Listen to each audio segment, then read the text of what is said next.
بسم اللہ الرحمن الرحیم۔ دمشق کے اندر پیش آنے والا ایک سچا واقعہ آپ کے سامنے پیش کرتا ہوں۔ دمشق کے ایک قبرستان میں ایک بندہ رہتا تھا جس کی یہ ڈیوٹی ہوتی تھی کہ اس نے قبر کھودنی ہے اور مردے دفن کرنے ہیں۔ ایک عورت اس کے پاس آئی، اس نے اس کو کہا کہ ایک قبر تیار کرو۔ اس نے قبر تیار کی۔ تھوڑی دیر کے بعد جنازہ لایا گیا۔ جنازہ پڑھ کے جب میت کو اس کے حوالے کیا گیا تو اس نے میت پکڑ کر اس کو قبر کے اندر رکھا تو اس نے ایک منظر دیکھا۔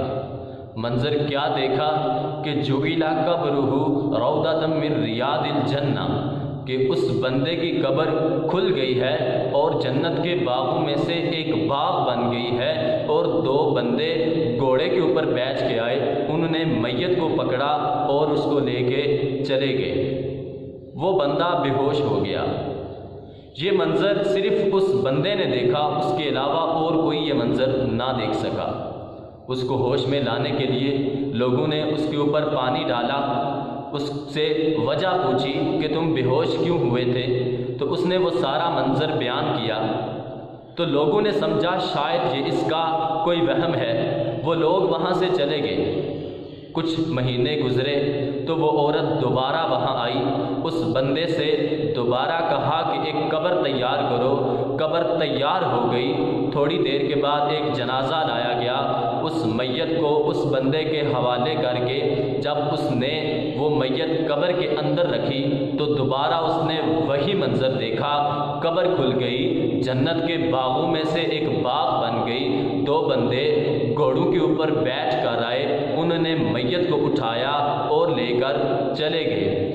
اس بار وہ بندہ بے ہوش نہیں ہوا، بلکہ اس نے قبر کے باہر آیا اور اس عورت کے پیچھے گیا، عورت کو روکا، اس سے پوچھا کہ آپ کون ہیں اور کہاں سے آئی ہیں؟ تو اس عورت نے کہا کہ مجھ سے کچھ نہ پوچھو، مجھے میرے اس غم میں جینے دو۔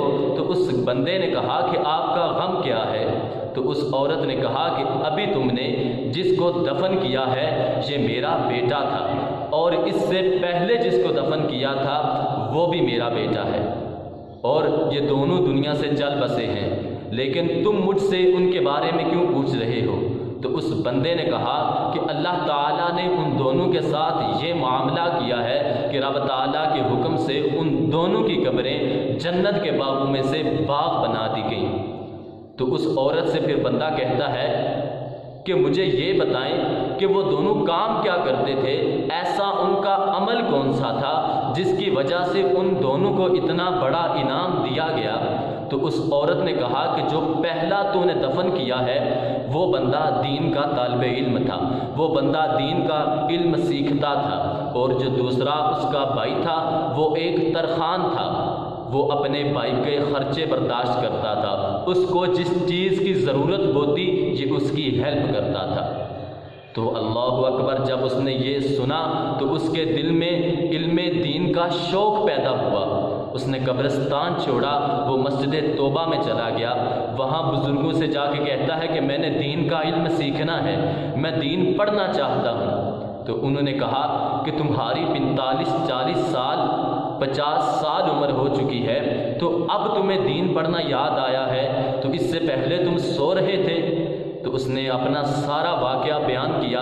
تو بزرگوں نے کہا کہ تم اللہ پر یقین رکھو اور یہاں تم دین پڑھنا شروع کر دو۔ تو لہٰذا اس نے پڑھنا شروع کیا تو رب کا ایسا کرم ہوا، وہ ایسے پڑھے، دین کو اس طرح پڑھا کہ اپنے وقت کے ایک جید عالم بن گئے اور عبد الرحمن حفار کے نام سے جانے گئے، اور رب تعالیٰ نے پھر ایسی برکتیں ان میں پیدا کی کہ ان کی اولاد میں سے آگے عالم بنتے گئے، اور آخر میں جو ان کی خاندان میں سے جو عالم بنے وہ محمد عبد الرزاق حفار کے نام سے جانے جاتے ہیں۔ تو یہ دین کی برکتیں ہیں۔